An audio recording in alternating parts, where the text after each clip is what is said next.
Assalamualaikum, salam sejahtera. Hai! Apa hal korang? Selamat kembali ke dalam channel Rais Hamid Aris TV.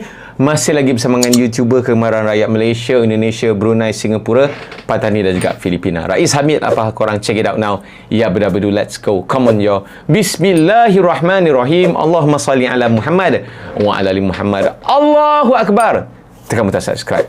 Ini kasut. Kali ni aku beli sendiri. Kenapa aku beli kasut ni? Sebab selama ni bila dia keluar V1, V2, V3, aku pergi kedai, aku cuba. Sedap. Tapi tak beli. Sebab apa? Mahal. Harga menjangkau 999, 1000 macam tu lah. Bila dia baru-baru keluar. Dan keluarlah V4 punya. Aku try lagi. Aku rasa sedap lagi. Tapi tak beli juga. Sebab harga dia 999. Nah!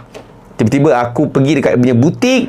Harga sudah turun 40%. Kau boleh dapat kasut ni dengan harga 500 lebih sahaja. Kasut apa? Kejap. Inilah dia New Balance jeng SC Elite V4 London Marathon Edition tau. Kita pergi dekat dia punya spek. Berat lebih kurang 230 gram untuk saiz 8.5 UK. Yang macam aku pakai ni, dia punya drop 4mm dan stack height boleh pergi sampai 40mm. Dan obviously ini adalah race day shoes. First, apa yang aku suka pasal kasut ni?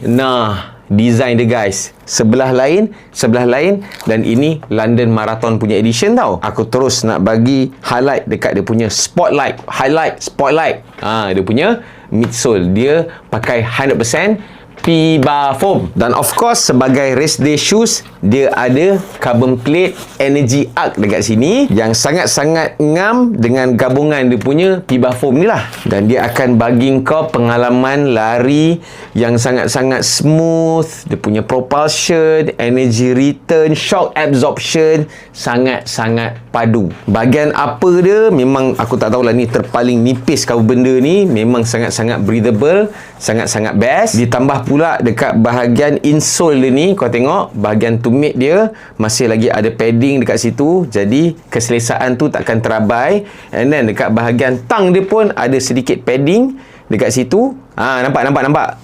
Memang sangat-sangat selesa. Disebabkan aku ni adalah Hyrox coach, Hyrox pro athlete, sebenarnya memang aku masih lagi tercari-cari kasut yang paling ngam untuk aku buat Hyrox. Dan kau tengok dekat dia punya outsole kat sini. Bergerigi mat. Dia punya tumit, dia punya bahagian forefoot dia. Kau tengok, ini kalau slap ni memang melekat. Dan aku dah try pun kasut ni. Aku buat hari tu threshold run 4 minit, dah 5 set. Dan aku pun terkejut. Dia macam effortless tau. Aku boleh dapat average pace 4.5. Aku lari relax, yang tak penat, yang zone 3 je ni. Aku pun malah nak sembang banyak. Siapa yang tahu, tahulah. Dan aku rasa ramai pun tahu kasut ni memanglah sangat-sangat power.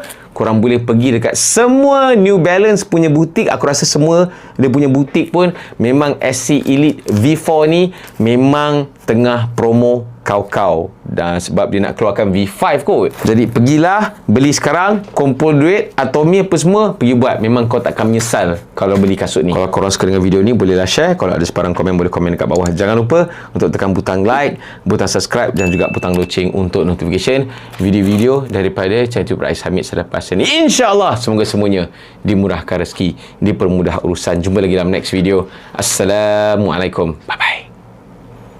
See ya. Aku memang kalau sebelah lain memang tak payah cerita banyak, grab terus.